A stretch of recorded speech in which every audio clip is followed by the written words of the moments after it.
Welcome to TTG Tidbits, a series where we cover quick tips and tricks to help improve your DIY digital marketing skills in 60 seconds or less. Today, we'll be covering Facebook ad transparency. Go to any Facebook business page from your desktop, scroll down the page, and go to Page Transparency. Click on See All, and scroll down and hit Go to Ad Library. From here, you will be taken right to the ad library for that business page.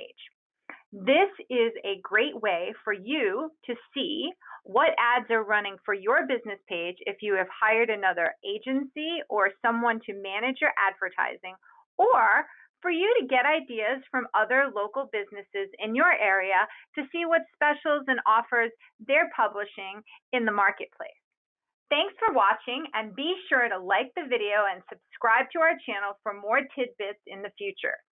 If you have any questions, be sure to leave a comment in the section below. Thanks for watching.